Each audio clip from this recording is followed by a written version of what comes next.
I am your host, Jeff DiMatteo. With me is Gridiron Ratings Dynasty Analyst Kyle Carroll at Fantasy Reserve. Kyle, how are you? I'm doing good today, man. We got a lot of news and a lot of trades and a lot of injuries to talk about, so I'm ready to get going. Perfect. I feel like I should also introduce our special guest today. We do have one. It's our first guest ever on the show.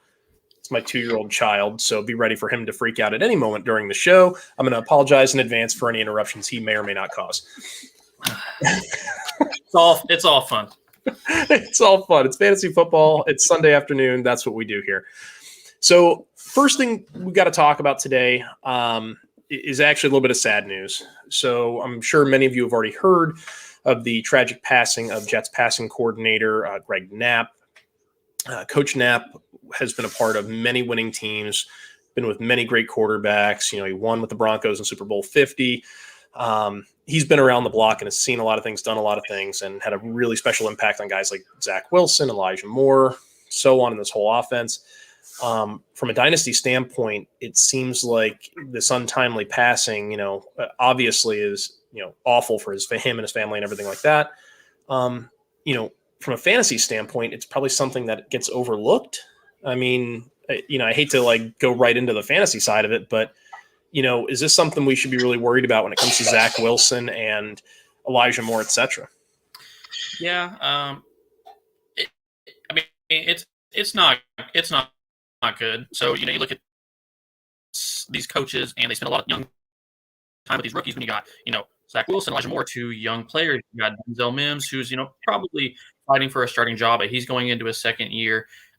You need continuity on your team, and you need these players and these coaches to be meshed together to progress because, as we know, Zach Wilson he's young, he's 21, he's a little inexperienced, and so he's going to need all the help he can get. So, like I said, untimely, very unfortunate. He's going to miss a lot. I'm a huge Broncos fan, and so, he's part of that team like you mentioned before. So, just praying for his family. Hopefully, he's going to have a lot of players that are going to miss him, and that's for sure. Absolutely. And I didn't want to make this make light of it by talking about fantasy when we're talking about somebody's life here. Like, obviously, his passing is tragic, and the way it happened so unexpectedly in a biking accident is just awful for all parties involved. It's one of those things where, obviously our thoughts and prayers are with his family. And we just want to make sure that, people are aware of what's out there and what's going on in the world right now. So we'll leave that one alone from here, and we'll kind of jump into the next thing. So we did have our kind of lead-in question today, kind of our quick question, if you will. So do you expect Ceedee Lamb to overtake the wide receiver 1 position in Dallas for 2021? Last year, we had Amari Cooper was the wide receiver 15. He had 130 targets, 92 receptions, 1,114 yards, 5 touchdowns. Lamb was the wide receiver 22 with 111 targets, 74 receptions, 935 yards, and 5 touchdowns. Do we think that flip-flops this year? When I made this thing like a couple of days ago, I was firmly on, look, Cooper is going to have one more dominant year.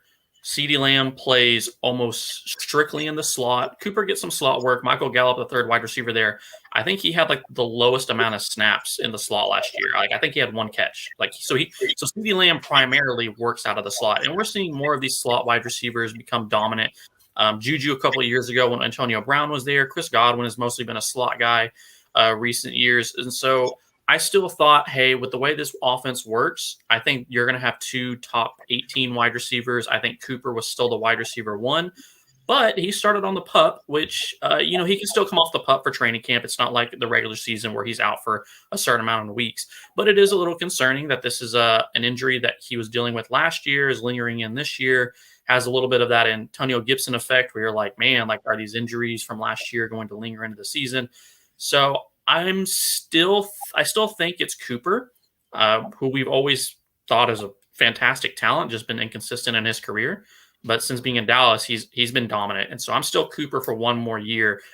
But the injury is something to watch, because if he's missing a little bit of training camp towards the end of August, Ceedee Lamb might shoot up into the top 12. That hype is going to be uncontrolled. It's going to be insane.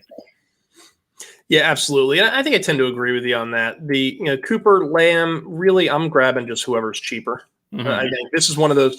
I don't usually subscribe to there's two good players, just take the cheaper one. Like I usually avoid that because the cheaper guy is usually way less valuable than the more expensive guy for a reason.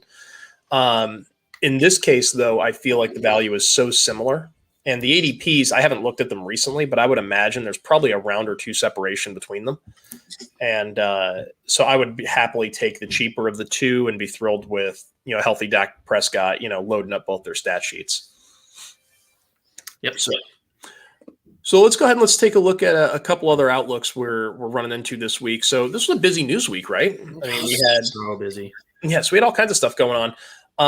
The first one we're going to talk about is how about Cam Akers? So he goes down with a torn Achilles. That's a pretty devastating injury for a running back. I mean, I can't think of a guy offhand that has come back from that injury successfully. Like the guys I can think of is like Marlon Mack, down to Foreman, and I'm like, who else is torn an Achilles? Like that seems pretty devastating for his dynasty outlook. What do you think moving forward for him? Is this a guy that you're willing to maybe try and buy up right now while he's hurt and just sit on him? Or are you trying to just cut your losses and take whatever you can get for him right now? Yeah. So this is about 5 days after the fact. And so I'm sure if you're on Twitter or social media, you're listening to the news at all, I'm sure you've heard of all the statistics and things like that. There really isn't a running back that has come back and been dominant. Another guy that's been brought up is Arian Foster. Towards the end of his career, he came back, looked decent, obviously didn't finish that last season, I think, with Miami. And so there's not a good track record. And this isn't like wide receivers, which I believe Emmanuel Sanders tore his Achilles. I think Demaryius Thomas had some sort of situation like that. It's a different position. And so you can't compare the two at this time. As far as Cam Akers goes, I'm just out. I'm not drafting him. I'll trade if I'm a projected good team and I have like a second round pick that is going to be mid to late. I'll swing for that because the hit rate on second round rookie picks in one quarterback leagues is usually about 40 to 50% in a good year. And so I'm willing to take the risk there. But if you can trade him and get any sort of first, like even I'm probably just out. I will take, whatever I can get, because even if he does come back, there is in the range of outcomes, there is the chance that Darrell Henderson absolutely sets the world on fire this year. Thank James Conner, right? Le'Veon Bell holds out. James Conner becomes a stud, and suddenly the team is like, well, hey, we got a really good guy here. Le'Veon Bell obviously moves on, and James Conner disappointed, but he retained that role because when given the opportunity, he exceeded very well. And I have some stats here for you just to kind of give what Darrell Henderson did a little bit last year. In week 2, he went 12 for 81 and a touchdown on the ground, 2 receptions for 40 yards. Very solid fantasy game. Week 3, he had 20 carries for 114 yards and a touchdown. Week 1 was against Philly, weaker defense, but week 3 was against Buffalo. So, I mean, they have a very solid defense. And then week 5, I can't remember who the team was. I didn't write that part down. He had 15 carries for only 38 yards, but he had 2 touchdowns, 3 receptions for 30 yards. So those were 3 games of over 15-plus fantasy points within 4 weeks. And, he had some other decent games, and obviously the offense as a whole is just really good. So when you're talking specifically about Cam Akers, I'm out.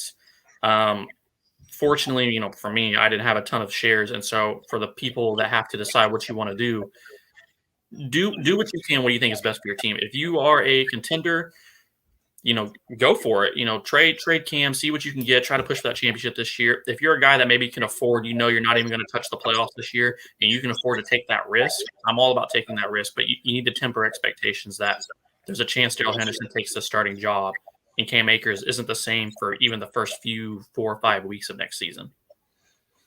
Yeah, I guess as a Cam Akers fan, for me, it's so sad because I think of it as a guy that I really liked him coming out of Florida State. He was a guy where I had him as kind of my 3rd or 4th running back coming out in that class. But I liked him so much because he created a lot after contact. He created a lot with a bad O-line. And to me, the Rams were such an ideal fit because they do spread the ball around well enough and he could find enough holes. And we saw it a little bit last year where he kind of, had that little mini breakout in the back half of the year where he was just crushing it. And so this is just one of those things where it's so sad and so disheartening to see. I hope he does make it back. Even if he can get back to 85% of himself or 80% of himself, that's still a pretty decent running back. And I think he'd have a pretty okay career at that point. So hopefully we can see some of that recovery, and he's young enough that maybe he can have that bounce back. But Yeah, I'm certainly not buying at this point. Henderson, I think, might be getting a little overvalued, though. What's your thoughts on people taking him as high as the 108 in drafts? Yeah, that seems a little high for me. They weren't even taking Akers that high. Like, what? Why are we suddenly taking his backup higher than we were going to take the starter? Yeah, I think that it's just overcorrection, which people tend to do a little bit. I mean, we see it every year with injuries. And so when you're talking, I know this is a dynasty show, but Henderson is for 1 year going to be the lead back in this offense.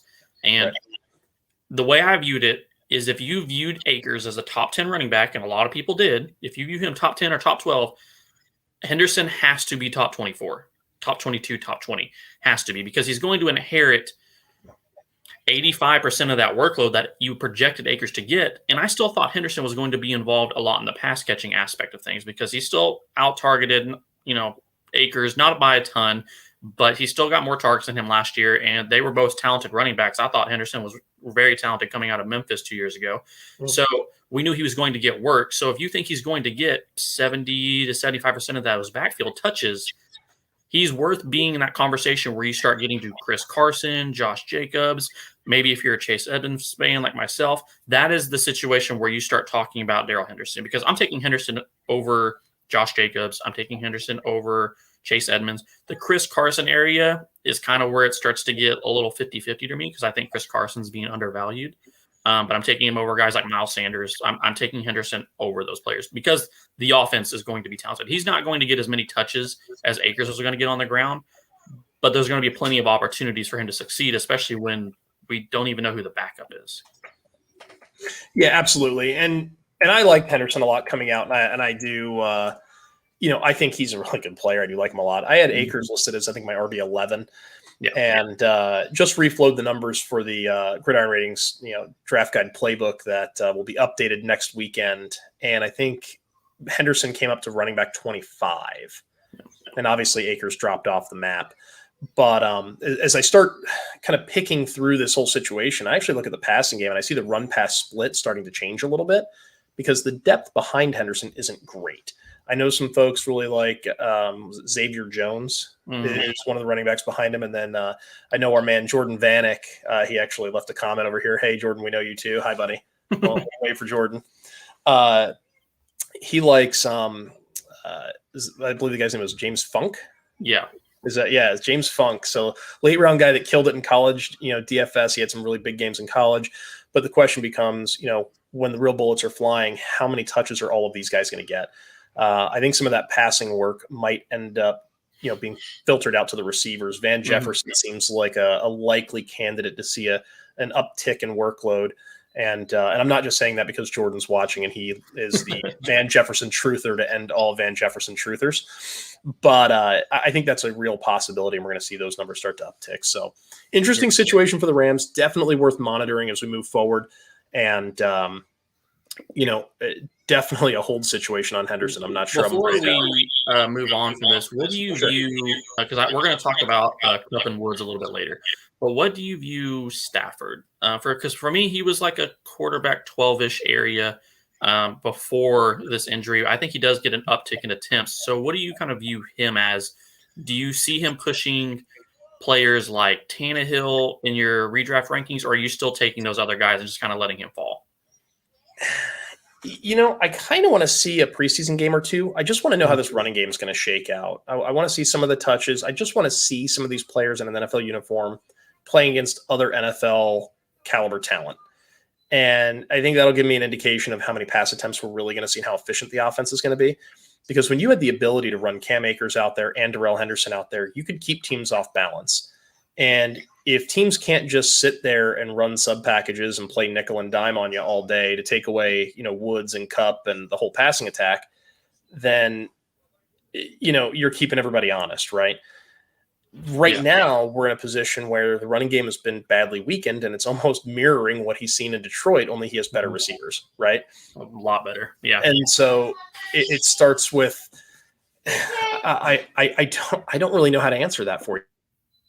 I think that the move is sit and wait. I want to give it a week or two in the preseason, see what it looks like. I'm tentative. I still like Tannehill's efficiency with Julio, A.J. Brown, Derrick Henry in that offense. That just seems so much more enticing to me.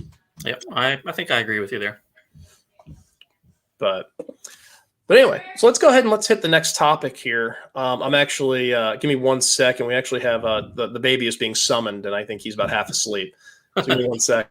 Yeah, no problem. I can kind of segue this here for us a little bit while you're doing that. We're going to be talking about Aaron Rodgers and the Davante Adams whole situation here with Jordan Love.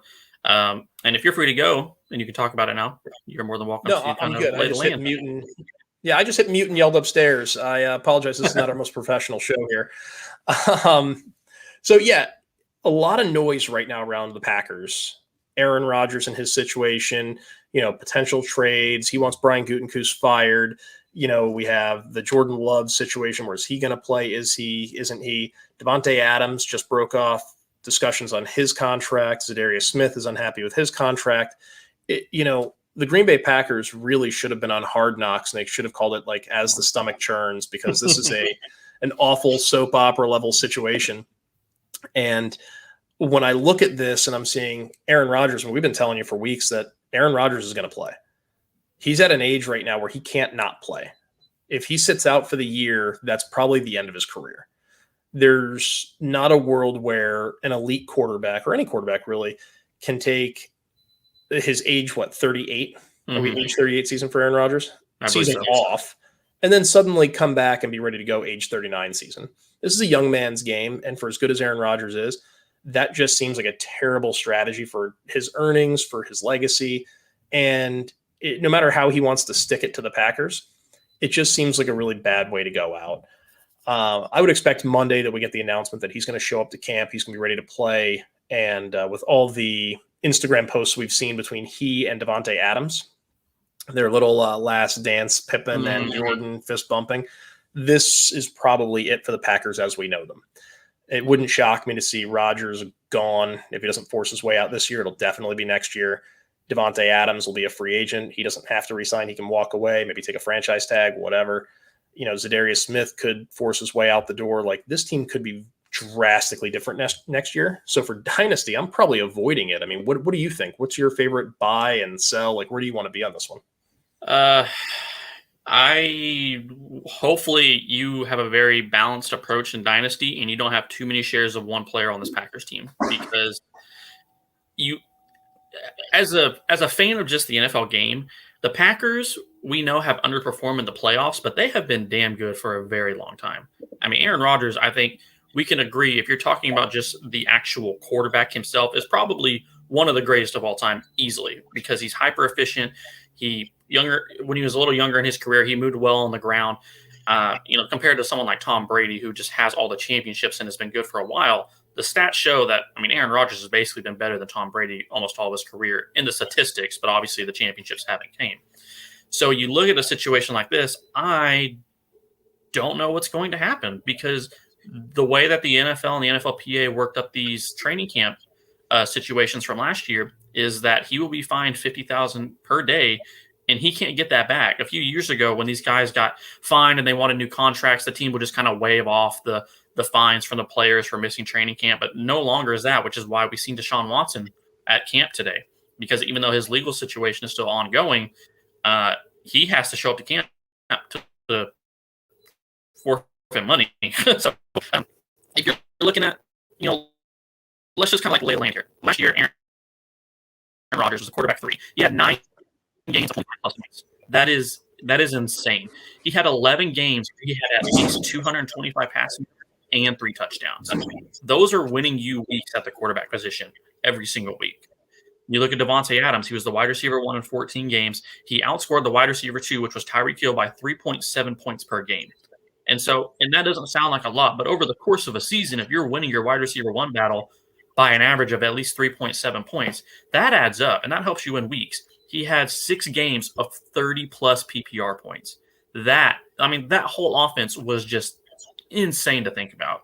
And so when you look at this, and it's, Davante Adams cut off contract talks. He's 28, 29 years old. When Aaron Rodgers was hurt and they had, can't even remember I think Deshaun Kaiser and whoever those other quarterbacks were kind of going in at the time, he was still very good. He wasn't wide receiver 1 good, but he was, or like the overall wide receiver 1, but he was still a top 12 to 15 wide receiver. And so I don't know what the expectation is for Jordan Love. I think we are kind of undervaluing the play calling of this offense a little bit, but I don't think that is enough to make Jordan Love an accurate passer the way that we've seen Aaron Rodgers been, because we've talked about it yesterday we agree that he's super talented, has a big arm, but the accuracy was very spotty over the course of his college career.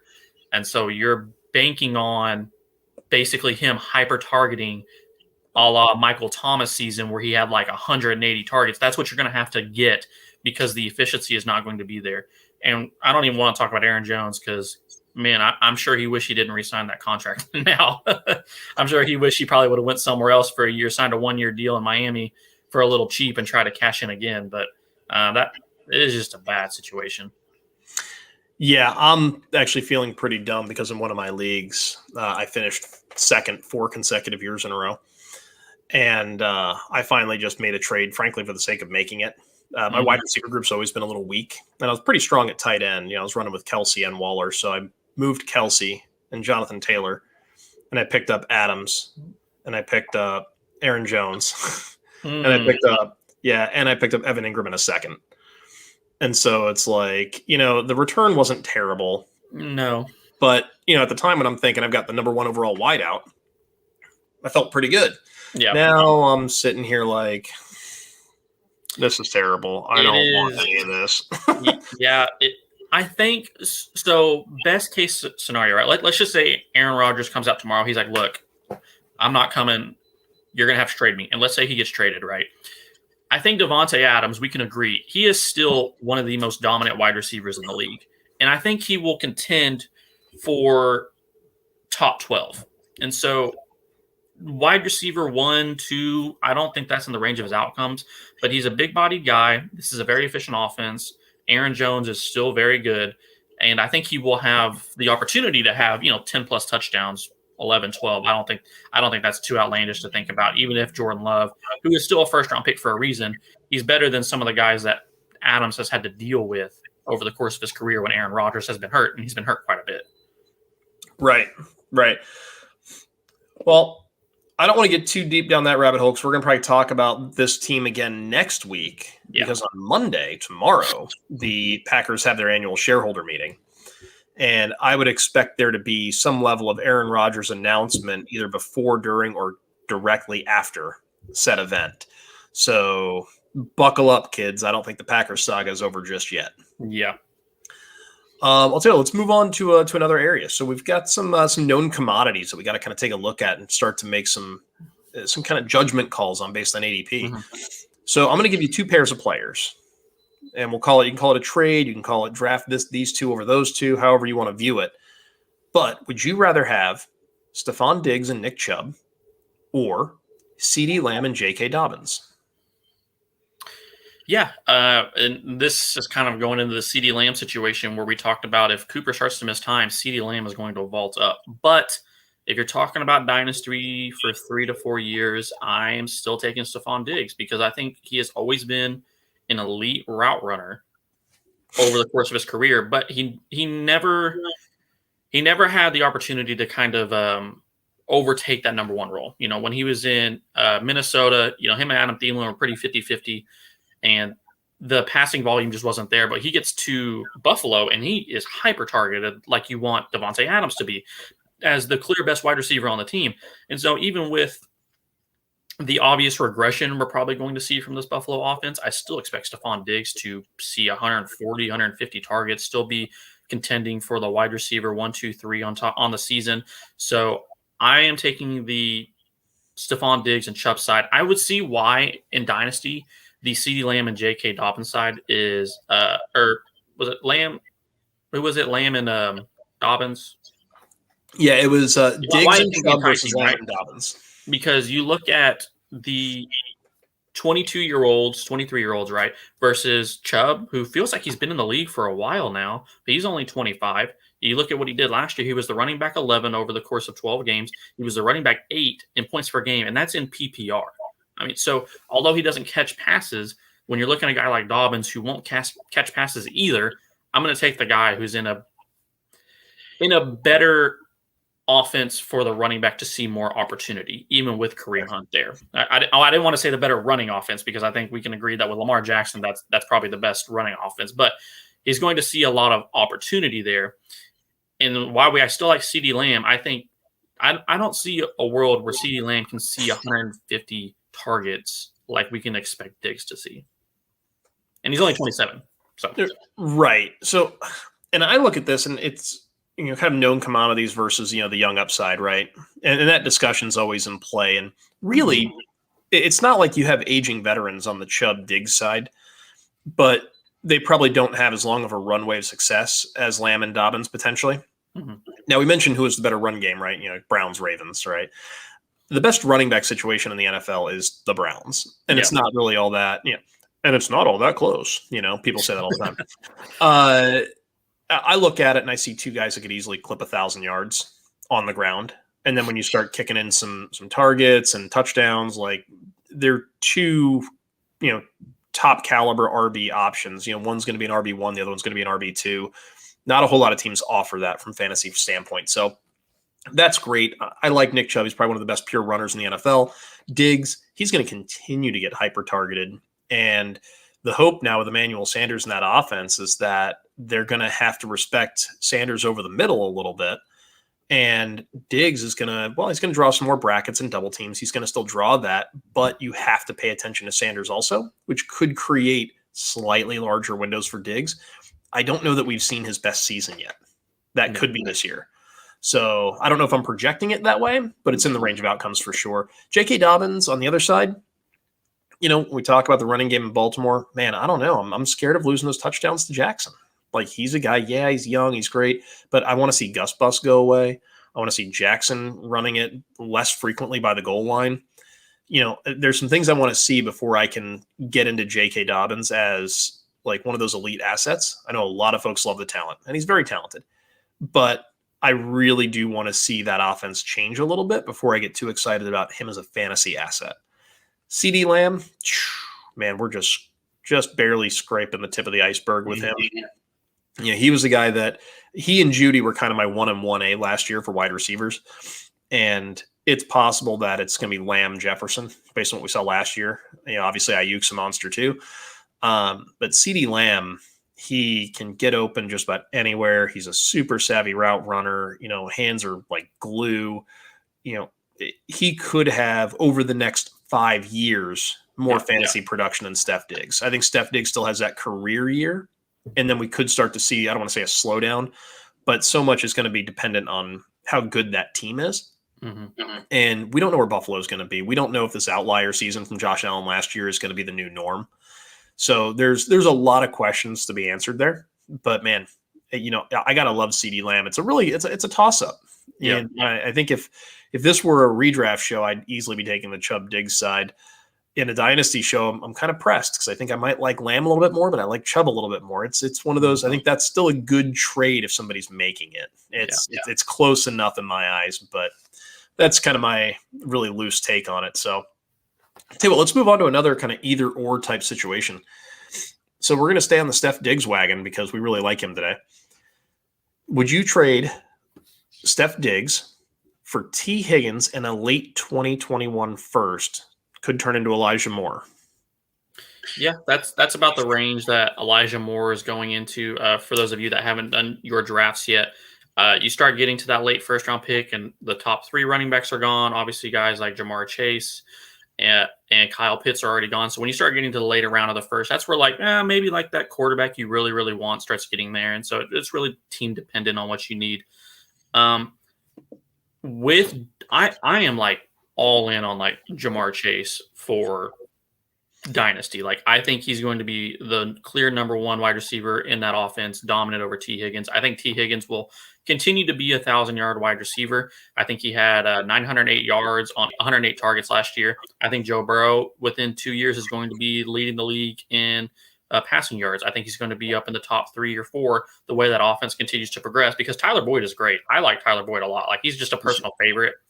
But I think in this situation, I still think I'm taking Diggs because we talk about the career year, and Diggs is only 27 years old. So, there is a range, right, where you look at guys like not the same type of player, but guys like Julio Jones that are like 31 years old and they're still, doing well deeper into their career. There's some older, Antonio Brown's 33 and he's still doing great. So there's, as we get further into, the 21st century here, and as health becomes more of a priority for these NFL players, we're going to start seeing longer careers. And I think we've already seen that change over the last 20 years or so. And so I could see a world where Diggs, who is an elite technician as a route runner and still is very athletic, can still have 3 to 4 years. So in this situation, I'm going to take the guy that has the best chance to be top 5 over the next 3 to 4 years.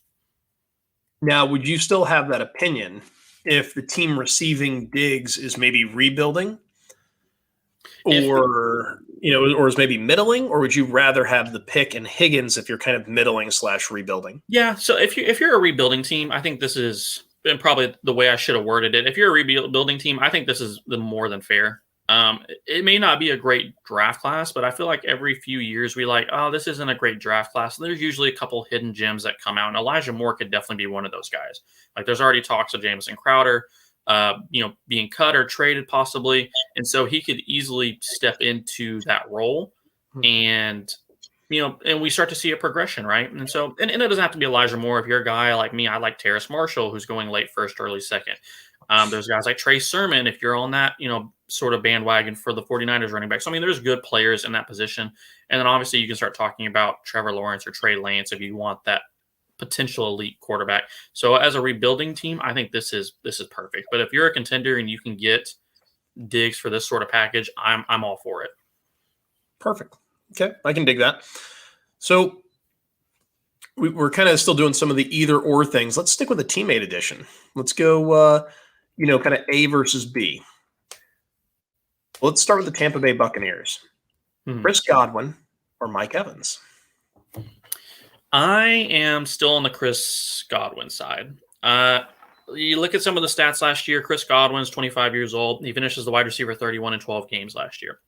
When you're looking at points per game versus Mike Evans, he actually finished better wide receiver 15 versus wide receiver 16. So, only one spot, but still finished better than Mike Evans, who started extremely slow last year. Like the only thing that was saving him was touchdowns, and he had 13 of them. So he's done this a couple times in his career where he's had, 13, 14 touchdowns, but he usually lives in that 8 to 9 touchdown range. Having Tom Brady obviously helps that, but I'll take the younger guy. He's 2 years younger than Mike Evans. He's on a franchise tag, so there is an opportunity to where he's a free agent next year and goes into a situation that sees him become the true wide receiver one. I know you look at something like reception perception. They love Chris Godwin. Like he absolutely smashes every statistic or almost every statistic as a wide receiver that you want to see. He wins against zone. He wins against man. He's an elite route runner. He has a high catch rate. And I think we just saw him injured last year, which that may be a little bit of a concern because he got injured towards the end of 2019 as well, and really helped you make the playoffs. But then you were relying on Rashad Perryman if you were me because Mike Evans and Chris Godwin were hurt. But in that situation, I'm still taking Chris Godwin. Got it. So what about if he signs a long-term deal in Tampa Bay and Tom Brady retires next year? And you're looking at that same situation. I'm still going Chris Godwin because if you're going to bring in a rookie quarterback where touchdowns or even I can't think of anyone off the top of my head that could possibly be coming in. Maybe Jameis decides he wants to go back. But in that situation, touchdowns don't normally come for rookie quarterbacks unless you're, an outlier like a Justin Herbert last year. So I'm still going to take the guy that's probably going to lead the team in receptions. Perfect. I can dig it. Tell you what, let's hit we've got a few minutes left. Let's hit a couple more. So how about the Los Angeles Rams? Bobby Trees, Robert Woods, or Cooper Kupp? So another situation of what do you believe, right? Because Kupp in 2019 was the wide receiver 6, and he started on fire those first 6 weeks with Jared Goff. He was 10 touchdowns. He was 1,164 yards. He had 94 receptions. The guy was just dominant. Tailed off a little bit towards the end of the year, but the hot start probably helps you make the playoffs because he really was a game changer. You look at last year, coming into his age 27 season, he went from the wide receiver 5 to the wide receiver 26. On 2 less catches, he had 7 less touchdowns and almost 200 less yards. So is that more of a Jared Goff situation, or is this a Cooper Kupp situation? Well, it's like, well, let's look at Robert Woods. Over the last 3 years, he's finished as the wide receiver 11, 14, and 13. Just consistent. I mean, so he is a super high floor play. He doesn't have much ceiling. He does get a little bit of end around wide receiver attempts, so he does have that rushing touchdown upside because we've seen it a couple times over the last few years. I'm going to take Robert Woods at age 29. It doesn't feel great over Cooper Kupp, who's 28 years old. So there's a 1-year age difference. But I think we've seen the consistency for Robert Woods. He doesn't have the upside of Cooper Kupp, but I'm just not sold on Cooper Kupp. There's too much. Even the year prior, he was I think he ended the wide receiver 38 or something, and he had a kind of a back half of the end of the year where he was kind of coming around on his own a little bit, and then we were hyping him up, and then he blew up. And then last year, it's well, it's the same situation. So I think I'm going to take the consistency in Robert Woods, who those technicians just seem to do well later in the career. A guy like Emmanuel Sanders, who's just a technical route runner, I think he can have one of those careers. Yeah, I think I like Cooper Kupp there too. All due respect to Cole Beasley and his comments earlier this week that he thinks he's the best slot receiver in football. Cooper Kupp is probably the best slot receiver in football. I would rather have him. I'd probably rather have Juju. I'd probably rather have a lot of guys over Beasley. Godwin as well. Yeah. Come on, man. I think in this case, I would take Kupp not only over those guys, but I like Kupp over Woods too. Kupp was an old rookie. He doesn't have a lot of mileage for being 28 years old. Robert Woods has been around for a while. I mean, he was drafted by Buffalo and got knocked around a little bit. And his consistency has been second to none, I think, is the last 3 years or so.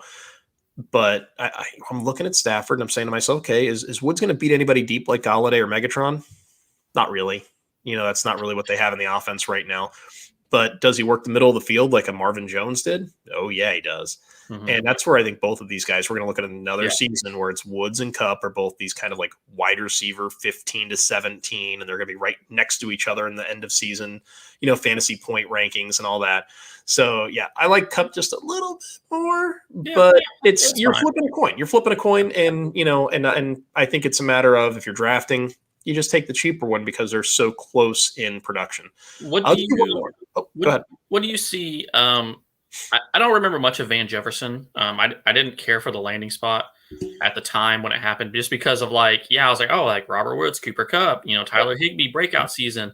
But they did bring in Deshaun Jackson. They do need someone who can at least have that deep threat presence. I think we're good for 2 Deshaun Jackson games this year, just based on someone has to run deep. We like Tutu Atwell as a gadget player. He reminds me of a what's his name? Dexter Foster type of guy, Tavon Austin. Kind of those gadget player guys, especially with Cam Akers now. We're going to probably see him more in the backfield. But he's only 5'7", so yeah, I don't trust Tutu Atwell. I'm not on that wagon at all. Not for Dynasty, not for redraft. I'm generally avoiding him. Yeah. And it's not that he's not a good player. I just worry about the landing spot and the touch distribution and all of that. But I look at Van Jefferson, and I saw a guy coming out that ran good but not great routes, right? He still needed a little bit of polish. But the one thing he did really, really well is he varied speeds. He could keep defensive backs off balance by changing speeds mid-route, and it would catch defensive backs almost flat-footed and stuttering, and it would allow him to look faster than he is by running past them when they would lose their footing. He'd catch them off balance and take off. He can actually beat you deep. I wonder if he becomes more of that deep threat than we realize, just because he's so savvy at how to get in and out of his cuts and how to vary speeds doing it.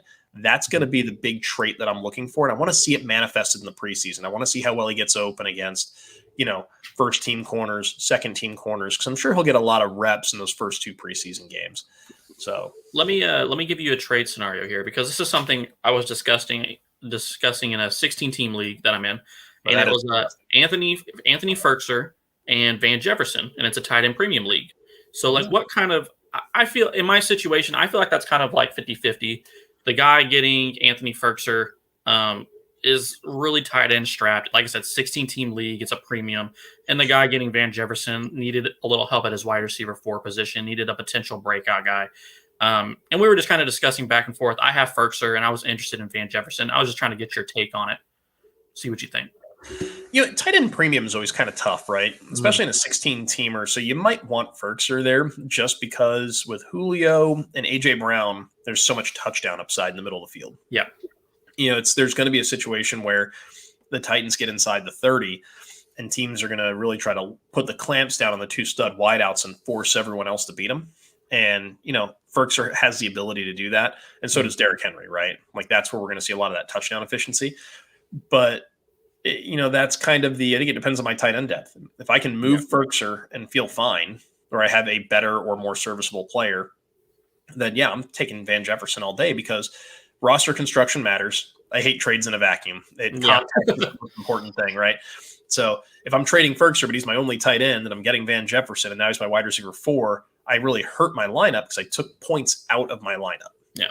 Well, in this situation, I have Jonnu Smith, I have Rob Gronkowski, I have Emmett Ingram. So, that's a no-brainer. So that's why in a situation like that, I was like, how do you view, I guess, Van Jefferson? As we know, our guy Jordan likes him a lot, but it was more like, how do you view him? Do you think he's worth?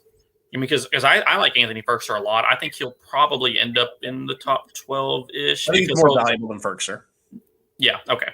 All right. We can go on. In that vacuum. Yeah. I'll take Jefferson. I like the long-term value. I don't think Ferkser's a long-term tight end 1 necessarily. I agree.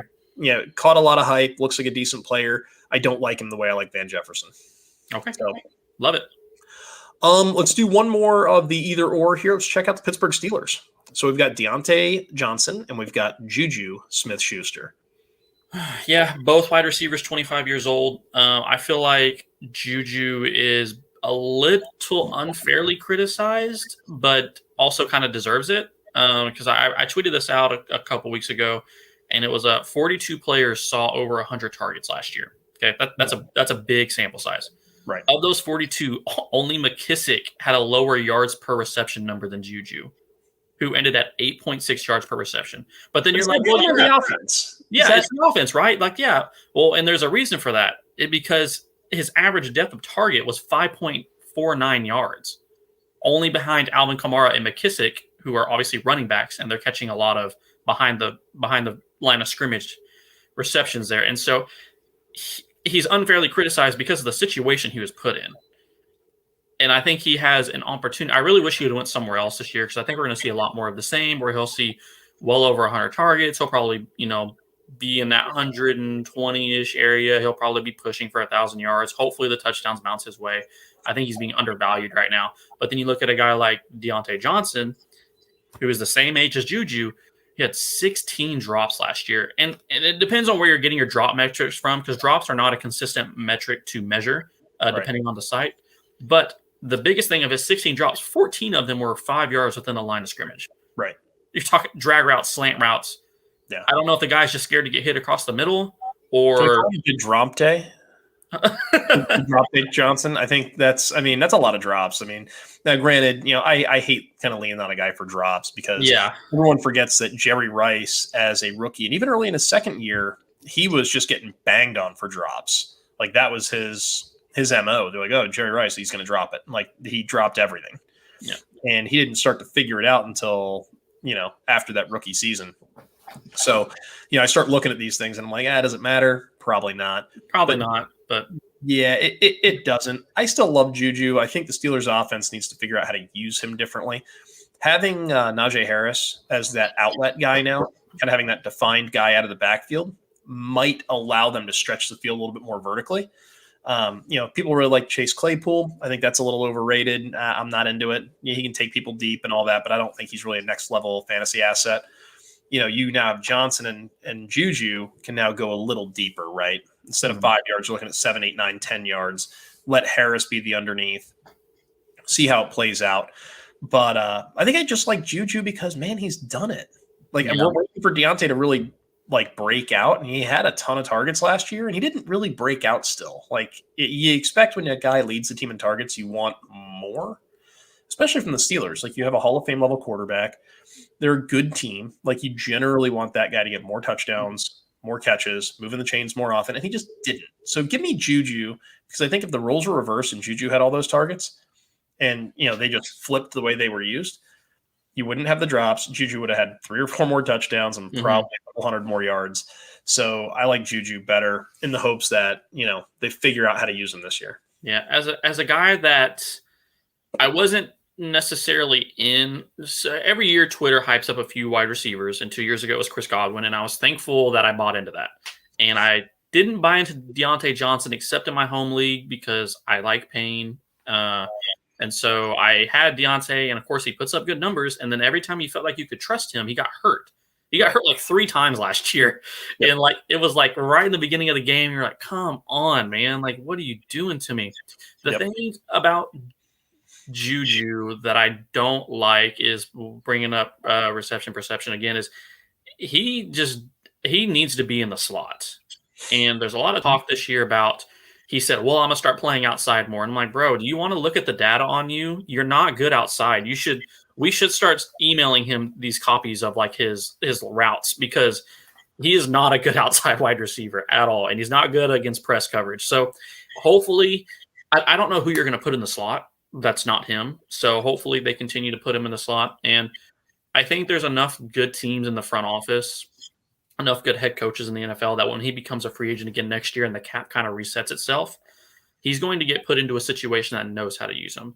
And I'm hopeful that a team I like Miami a lot for next year. I know it's kind of a year out. You look at a guy like Devontae Parker's going to be gone. Will Fuller's on a 1-year contract. Jalen Waddle is a good speedster, downfield guy that they can use a little bit. They're going to need to reassess. If Tua does well, I think Will Fuller can get re-signed. And a place like Miami would be good where they know how to utilize his talents. They need a slot wide receiver. You just don't want him to go into a situation where there's like Elijah Moore in New York or Jamison Crowder, who I think we can agree is another top slot wide receiver and who did well last year when he was playing. It's like landing spot's going to matter for Juju, but I think there's enough confident coaches and front offices to figure that out for him next year. So I'm with you. I'll take Juju. Fair enough. Well, I think that's all of our either ors. So we had a little rough start to this one. I apologize. That's on me. I held up the show. We'll endeavor to do better next week, which next week we've got a little mock draft lined up. So I'm pretty excited about that. We'll go ahead and we'll mock up, a little startup draft here. I almost said a redraft. And I was like, no, wrong go. That's not what we're doing here. See, my head's all over the place. Need more caffeine. Yeah, it's a busy time of year. We're going to go ahead and mock out a startup. We'll try to get through as many rounds as we can, but we want to give you guys a really good sense of how to get your team build rolling here. We can talk through not just the picks, but how they impact your roster build in the later rounds. If you like the show, comment, like, subscribe. If you didn't like it, leave us a comment. Let us know what we can do better. We definitely want to help you win your championship. Feel free to follow us on social at Gridiron Rating. You can follow me at NFL_DiMatteo. You can follow Kyle at Fantasy Reserve. We are here for all your fantasy needs. We also do have some exciting announcements coming up that we do plan to launch some new DFS content and a partnership with Thrive Fantasy. There will be more on that, some of the prop bets and some of the DFS side of things in the next week or two. So definitely keep us in mind for that. And be sure to check out the redraft show as well with myself and Matt McCarthy. We have a whole lot going on at Gridiron Ratings, including next week's update to our draft guide. So lots of content, lots of stuff out there, hitting your drafts and rebuilding your teams from, every possible angle. It has been fun. Kyle, always a pleasure. Yep. Thanks, man. I can't wait till next week. Yep. We will see you next week. And as for all of you out there in fantasy football land, have a great week. Enjoy Monday's show with Green Bay Packers, and hopefully the drama is kept to a borderline minimum. Take care. Thanks, man.